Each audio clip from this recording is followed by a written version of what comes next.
ideias e novos caminhos para o estado do Rio.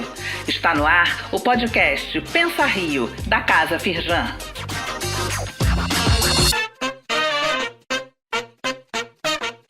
Olá, bem-vindos ao Pensa Rio.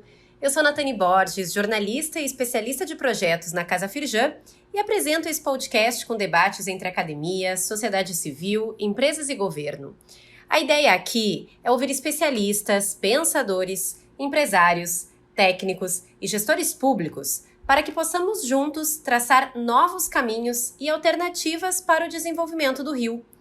Também na condução dessas conversas está o José Luiz Alqueres, que é presidente do Conselho Estratégico da Casa Firjan e que nos acompanha na curadoria dos convidados e também na discussão sobre os assuntos tratados. Indústria do entretenimento e Rio. Por que essa combinação da match? Essa é a questão que o convidado Rafael Lazzarini vai nos ajudar a responder ao longo do episódio. O Rafael é CEO e fundador do Rio2C, o maior encontro de criatividade da América Latina, que vai acontecer daqui a pouco no Rio, entre 11 e 16 de abril. Imerso no universo do entretenimento, o Rafael também é vice-presidente para a América Latina da Live Nation, uma das maiores empresas de shows do mundo, e também membro do Conselho do Rock in Rio. Bom, sem muitas delongas, eu passo agora para dar início ao debate. A palavra para você, Alqueres. É uma alegria estar aqui, porque se há, vamos dizer assim, tema que entra na veia nos propósitos do Pensa Rio, é esse que nos permite trazer aqui o Rafael Lazzarini, que tem uma história de sucesso longa, trabalhosa, na condução, na criação, concepção, realização e superação mesmo das várias metas e dificuldades e metas de público nesse tema da criatividade, da inovação em eventos públicos. O último Rio2C, que ele organizou, quase que dobrou o número de espectadores que foram fisicamente visitar. Então, é interessante que nós vamos falar de coisas mais alta modernidade da sociedade digital, dos eventos, das sensações, enfim, tudo aquilo que a gente quer que o Rio seja, no futuro, o polo mais ativo do Brasil, da América do Sul, e mesmo de expressão mundial em alguns campos. O Rafael tem se dedicado a isso e conseguido muito bons resultados. Mas eu queria pedir, Rafael, se você pudesse um pouco começar, não sobre o próximo evento, mas um pouco sobre a sua história aí nesse campo, que é muito interessante. Obrigado pelo convite, é um prazer estar aqui com vocês. Bom, estou aqui lisonjeado pelas suas palavras. De fato, é uma caminhada, posso dizer que bem-sucedida, mas árdua acima de tudo. Foi uma construção de bastante tempo e não óbvia, sabe, Alqueres? Eu acho que, em um dado momento, apesar de ter feito engenharia naval, conhecia até bem esse universo, né, mais, vamos dizer, duro das indústrias mais tradicionais. Eu, na verdade, me dediquei a vida inteira ao universo dos eventos, do entretenimento, e em um dado momento eu entendi que isso era de verdade, porque é engraçado, né? Não que isso já tenha sumido da minha vida, né? Sempre tem aquela coisa assim da avó, da bisavó, o que seu esposo faz mesmo? Trabalha com festa, né? Mas isso é trabalho, minha filha? Então, assim, ainda tem uma questão interessante da forma com que o setor é visto. De fato, em um dado momento ali na minha trajetória, na verdade, eu, na época, assumi a gestão, né, de ativação de patrocínios da Petrobras. Então, a Petrobras era a maior patrocinadora, né, também uma empresa de óleo e gás, mas que já tinha uma visão muito, muito grande, né, da importância da cultura, né, de projetos esportivos, e tinha uma plataforma muito grande de patrocínio de eventos de cultura e eventos de esporte. E apesar de eu já ter uma trajetória considerável na área de eventos, essa experiência na Petrobras, ela me deu uma visão muito transversal, foi muito interessante, porque, primeiro, eu estava trabalhando numa empresa essencialmente de engenharia, mas que, por outro lado, patrocinava de dança a teatro, a cinema, a Fórmula 1, a campeonatos de tênis, de handebol. Então, assim, tive a oportunidade, e até as tradicionais oil and gas e feiras mais convencionais de mercado. Então, ali, de fato, eu tive uma visão bastante transversal do setor, e aquilo me deu um clique. Pô, isso daqui é de verdade um negócio, isso é de verdade uma indústria. Tudo que envolve, apesar de não ser enxergado dessa forma ainda no Brasil, isso é um negócio grande que gera um volume gigantesco de emprego. E aí eu tomei a decisão de fato, me especializar nesse setor, que eu já fazia de forma empírica, que tinha ali virado o meu caminho ali profissional. Eu falei, cara, chegou a hora de eu, de verdade, assumir isso como uma carreira e me aprofundar. E aí, qual o lugar para ir, né? Los Angeles, né? Não tem, se você fala de entretenimento, de indústria criativa, eu vou para o epicentro dessa história toda e fui fazer um mestrado em Los Angeles. Ao longo da fala, eu penso algumas ideias. Então, para os nossos ouvintes, quem, em sã consciência, pede demissão da Petrobras para arriscar alguma coisa? Então, esse é o perfil do empreendedor.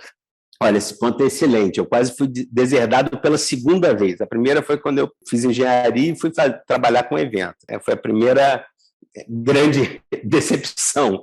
A segunda, aí, né?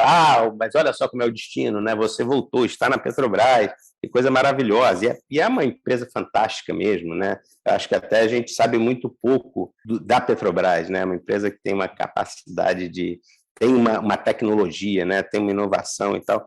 Mas, enfim, foi esse segundo ponto de inflexão, né? Como você falou muito bem, né? Algumas pessoas olharam aquilo com uma certa loucura, mas fui e de fato, assim, foi uma mudança drástica na minha carreira, não só do ponto de vista profissional, mas pessoal também.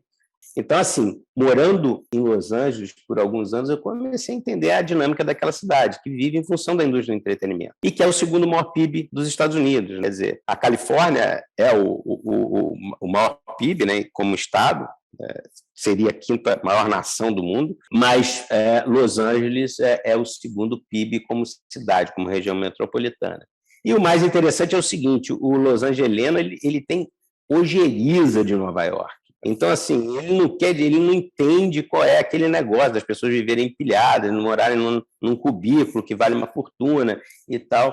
Então, eu comecei a traçar muitas semelhanças, né, entre Rio de Janeiro e São Paulo, sendo que você tem uma distância de 5h30 de voo entre Nova York e Los Angeles. E aqui a gente está a 45, né, na pior das hipóteses, 1 hora de voo.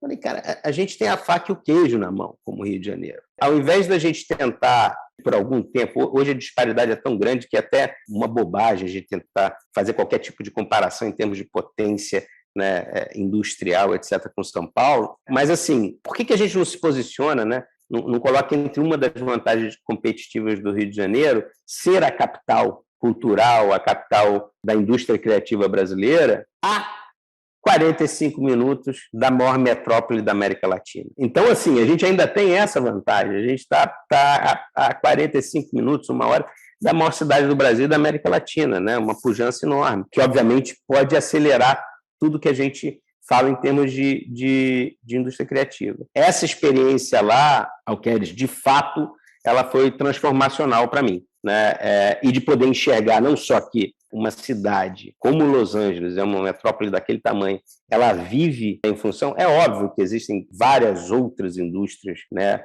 ali que compõem a economia de Los Angeles, a biomedicina, biotecnologia muito forte, né? Obviamente, petróleo e gás também é uma das indústrias fortes da Califórnia, mas o entretenimento ele está ali liderando isso. 2 pontos interessantes também que eu percebi lá, Alqueires. Um é essa visão que aí, de fato, é a visão e que foi o que me motivou muito na volta a criar esse projeto que hoje é o Rio2C, que é a visão transversal de indústria. Então, não uma visão setorial. Existe o audiovisual, existe a música, existe o game, né?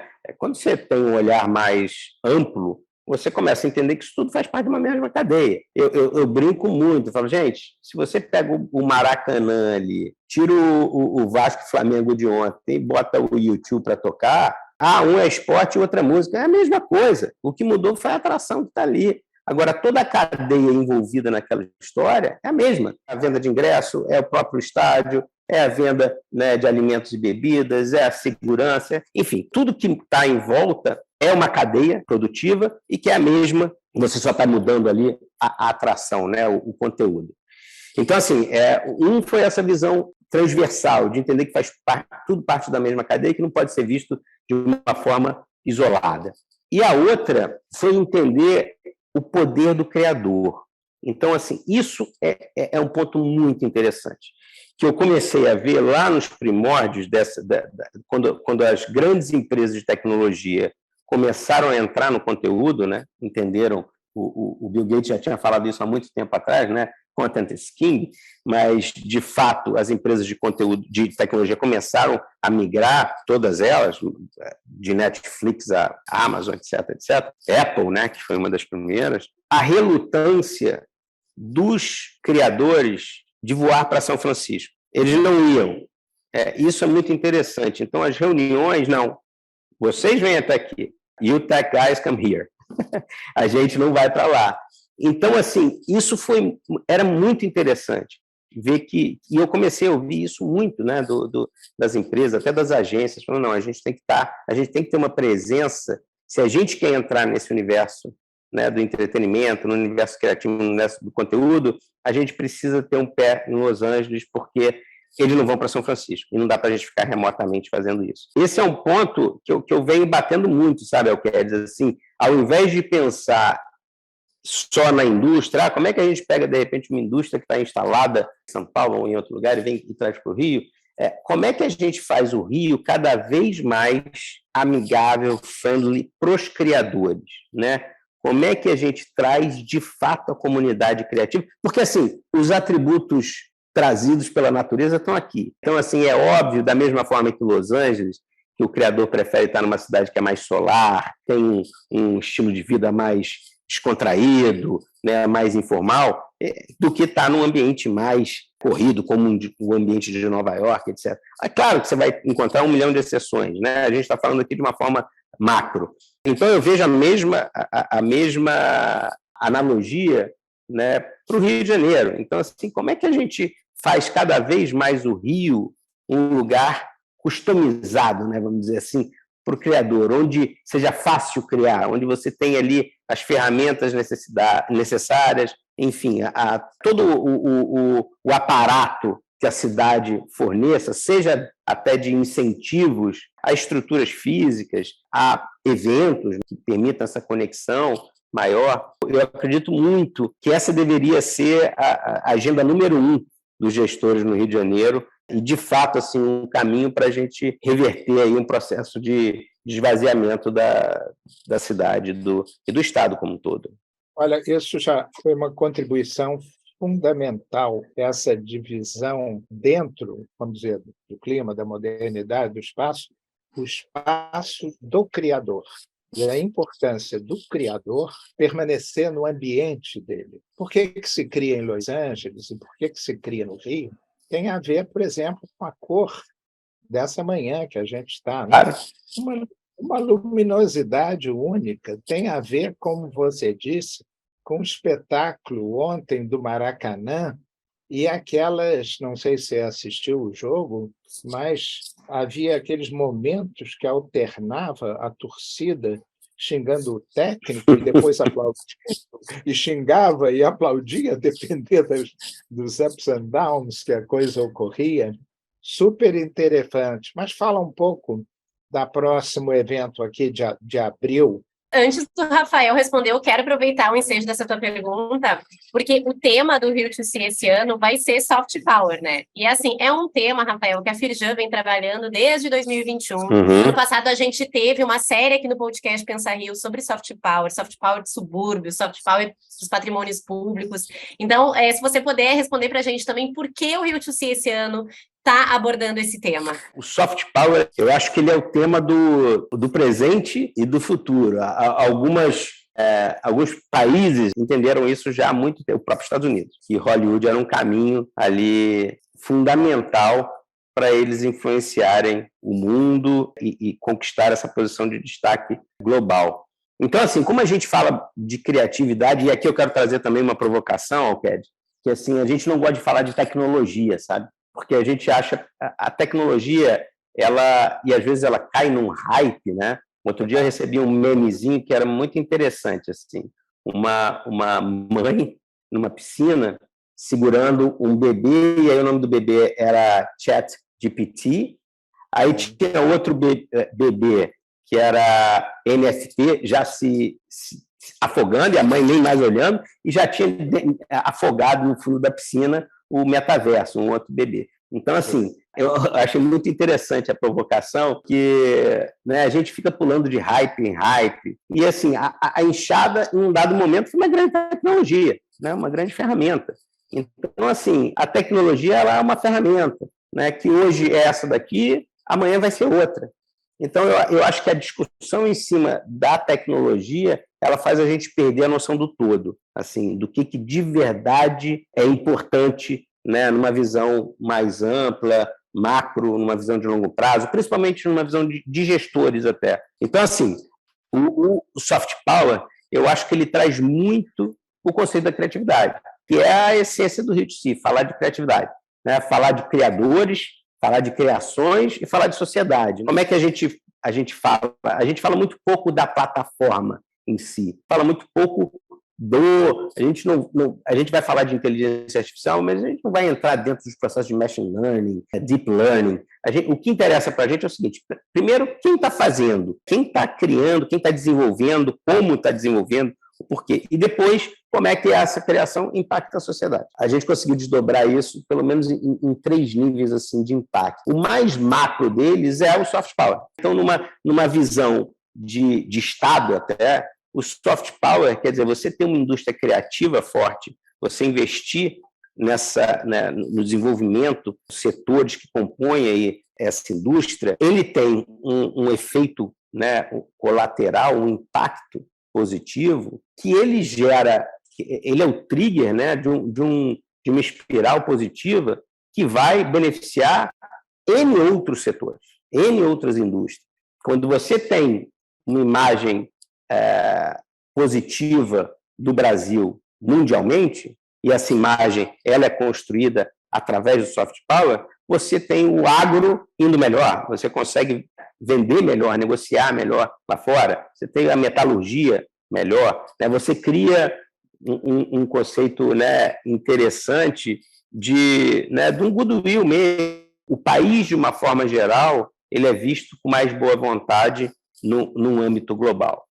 Aí, quando você desce para uma outra escala, né, uma escala mais específica, objetivo de geração de emprego e renda, você tem, obviamente, a indústria criativa, vocês conhecem muito bem isso, tem o nosso glorioso aí mapeamento da indústria criativa, que é uma iniciativa também fantástica, porque a gente tem uma deficiência gigantesca de dados, né? Um dos grandes desafios, né, e deficiências até do setor é exatamente essa falta de dados, que começa a ser, né, desvendado com os mapeamentos aí da Firjan. E aí você vai para uma outra dimensão, que aí seria a dimensão mais individual, pessoal, profissional, que é a criatividade como soft skill e como a skill mais requisitada, né? Hoje, a criatividade já é reconhecida como o skill, a habilidade mais requisitada pelos contratantes hoje, né?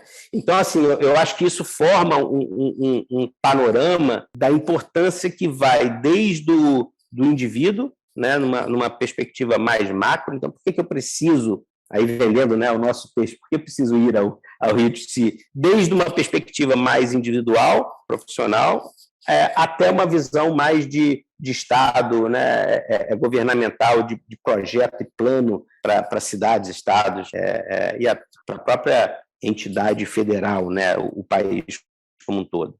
Espetacular. Eu até não resisto. Eu escrevi um artigo, há coisa de um mês e meio, eu vou pedir para a Natane te mandar, não sei se você leu, que chamava-se Mary Shelley versus o GTB. E que não li. É muito o que você está dizendo. A Mary Shelley, ela, em 1820, escreveu o livro Frankenstein. Frankenstein era um médico, cientista mais preparado do mundo, que resolveu criar o ser ideal. Cabeça de um, perna de outro, costurou tudo, passou uma corrente elétrica e criou o que ele chamava a criatura. Passou todos os conhecimentos friamente que ele tinha. E um belo dia a criatura fugiu, saiu cometendo crimes e tal. E no fundo, ele sai atrás para matar, e quando ele se confronta com a criatura fala uma frase terrível. Se você imaginar que a criatura é aquilo que você está chamando de tecnologia, e o outro lado é a criação. Ele fala, você pode ser o meu criador, mas eu sou o seu senhor. Ou seja, há uma inversão quando você transfere para a máquina o poder de mandar, transfere para a tecnologia sem a sensibilidade. E a criação é justamente o espaço do soft power, da sensibilidade, do novo, do caminho, e é o espaço da humanidade, não é, Rafael? Exato. Isso é que é muito importante. Era a observação que eu ia fazer. Eu acho que assim, é onde a gente imprime a nossa humanidade, né? Exato. Onde o ser humano é mais humano, né? É no ato de criar, né? De exercer a sua criatividade. Até porque foi isso que nos diferenciou dos outros animais. A criatividade, ela é inerente ao ser humano, foi a criatividade que permitiu o ser humano ir se adaptando, evoluindo e construindo. Eu acho que esse ponto que você tocou é de uma importância assim fundamental. Super legal. Eu vou dar a chance aqui para a Natane, porque ela está me bombardeando. Eu quero falar, mas o nosso tempo é limitado. Então, Natane, você faz a pergunta e depois a gente já vai para as despedidas do Rafael. Que fique claro que, por mim, eu ficaria conversando por um bom tempo ainda, mas realmente a gente precisa ter essa questão do tempo aqui. Olha só, eu quero, para a gente finalizar, eu quero trazer um dado de uma pesquisa, a Pesquisa Global de Entretenimento e Mídia 2022-2026. Ela diz que o setor do entretenimento no Brasil encerrou o ano passado, né, 2022, com 33 bilhões de dólares, e que a expectativa ali era crescer 5,7% ao ano até 2026, o que é uma média acima da média global, que é 4,6%, né? Imagino que você deve ter acesso a esse dado, Rafael. Agora, vamos voltar para o Rio de Janeiro. A gente tem esses dados que eles são positivos a nível Brasil, mas o que a gente pode fazer a mais pelo Rio, né? Para colocar o Rio realmente como protagonista da indústria do entretenimento. E digo mais, a Casa Firjan é muito conectada com o futuro, né? Como você enxerga o futuro da indústria do entretenimento aqui no Rio? Então, Natânia, eu acho que o caminho, como eu falei antes, a gente olhar o 360 ali do criador, né? O que esse criador precisa, né, para que ele possa criar mais e melhor e queira se instalar no Rio. Então, eu acho que isso daí é uma provocação muito interessante de se fazer, sabe? E a gente tirar disso, vocês que são mestres disso, nessas sessões de design thinking, a gente entender o seguinte, eu acho que isso pode vir, né, desde incentivos fiscais, vamos entender que essas pessoas são essencialmente ali microempreendedores, né? Eu estou falando da pessoa física do criador, né? O roteirista, entrando agora no ponto de vista mais prático, né? Pragmático. Ele é um MEI, uma, né, microempresa individual. Então, assim, eu acho que isso pode, desde incentivo fiscal, né? Como é que a cidade do Rio faz um incentivo de ISS, alguma coisa assim, para essas empresas. 2, hubs. Como é que a gente cria... Legal, né? A gente está falando de ter o Porto Maravilha e tal, mas como é que a gente também pensa num distrito criativo, que eu sei que são conversas que, né, inclusive a Firjan está muito também inteirada e tal, conversas que já estão acontecendo, mas, né, como é que a gente cria uma infraestrutura de estúdios, né, a gente está aqui gravando um podcast, né, como é que a gente tem estruturas para gravação de podcasts, né, de videocasts, gravação de projetos audiovisuais, gravação de projetos de música, a própria rede estadual, municipal de cultura, como é que a gente reativa esses pontos de cultura. Eu acho que a gente tem aí uma oportunidade, de fato, mas, de novo, isso tem que estar na agenda, lá em cima, na agenda de prioridades. Porque é uma indústria que fala diretamente, por exemplo, com o turismo. Os dois picos de turismo no Rio de Janeiro são quando? Réveillon e Carnaval. Ambos baseados em quê? Grandes festas. Então, assim, o Rio tem que se aperfeiçoar nesse tipo de negócio. Nós temos que, de fato, né? O Medina fala uma coisa interessante, né? A gente não precisa trazer evento de fora para o Rio, não.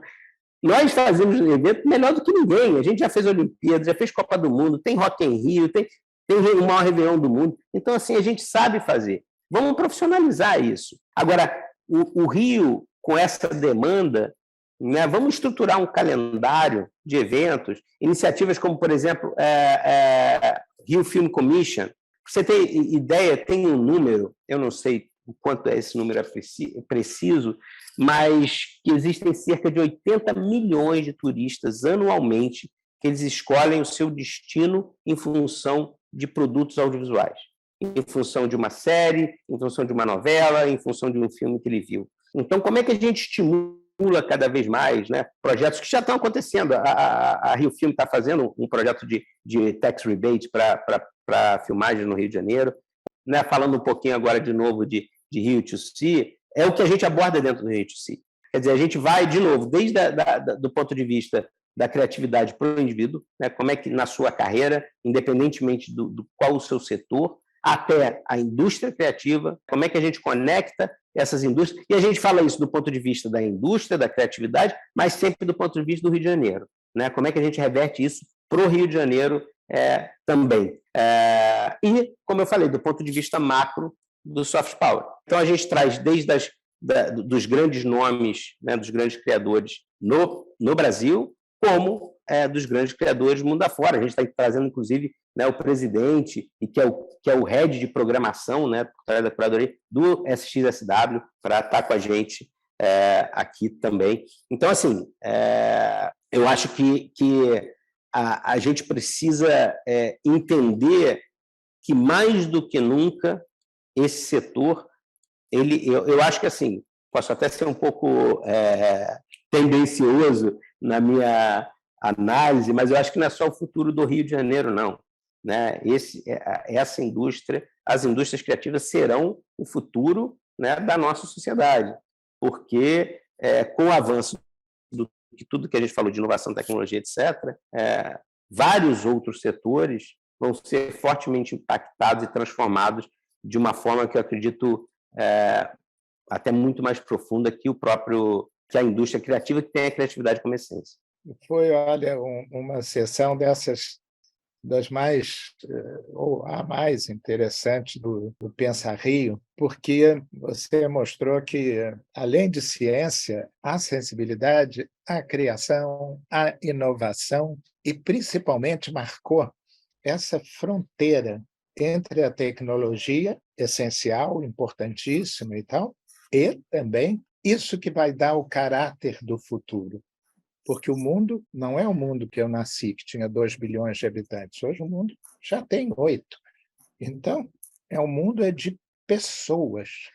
E quando você bota muitas pessoas juntos, a preocupação geral passa a ser essa. A criatividade, a inovação, a grande explosão do conhecimento foi quando você colocou em cidades livres, no caso Atenas, os filósofos de todo o Mediterrâneo. Exato. Ali surgiu tudo. Tudo que a gente fala sobre política está lá em Sócrates e Platão. Aristóteles codificou a ciência que viveu até o fim da Idade Média, quase a Revolução Científica. Então, nós estamos vivendo, no meu modo de ver, um momento semelhante. E o Rafael Lazzarini é mais do que um pioneiro, uma pessoa que está abrindo caminhos, especialmente trazendo para nós, no Rio de Janeiro, a vulgar possibilidade de acompanhar e nos sintonizar com o que há de melhor. Eu te agradeço, Rafael, muito obrigado. Agradeço a Natane. Eu que agradeço também o apoio, né, da Firjan, né, que tem sido também uma grande parceira nessa caminhada aí do Rio to Sea. A gente tem, como eu falei, né, a missão aí de trazer a criatividade e as indústrias criativas para o centro da discussão, mas, acima de tudo, né, como um caminho e uma saída para o nosso Rio de Janeiro. Né? E só complementando uma coisa que eu não falei antes, mas não menos importante, muito pelo contrário, a questão da diversidade, né? É o que você falou, né, das 9 milhões. Então, assim, esse grande caldeirão é o que nos permite ser tão criativos. Então, isso é uma essência do Rio de Janeiro. E talvez o maior problema, né, óbvio, não estou minimizando as questões diretas, né, da questão da violência, mas no Rio de Janeiro foi, de fato, partir a cidade. Então, o Rio era uma cidade muito permeável, né? Eu lembro que eu fazia coisas na minha infância que hoje eu não deixo meu filho fazer. Então, assim, isso é muito ruim para esse espírito criativo da cidade. Então, mais um ponto que eu vou adicionar àquela lista, Natane, de fato a gente poder trocar, né, reestabelecer as conexões da cidade, né, que isso é muito importante. Vou trazer só mais um ponto que eu ouvi outro dia, também não sei exatamente a acurácia, né, dessa informação, mas eu achei interessantíssimo.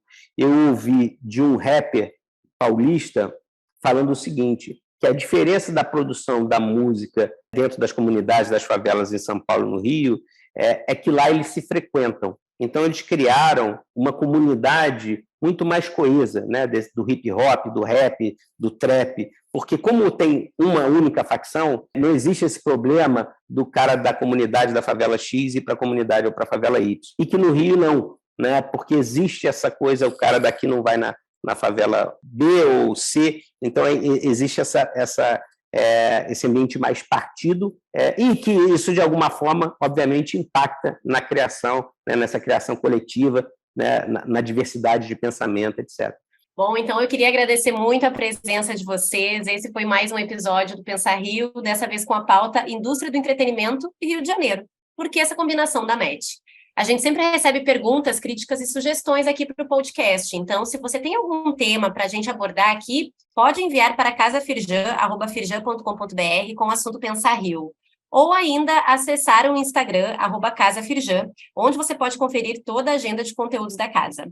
Fica aqui o meu muito obrigada e até a próxima edição.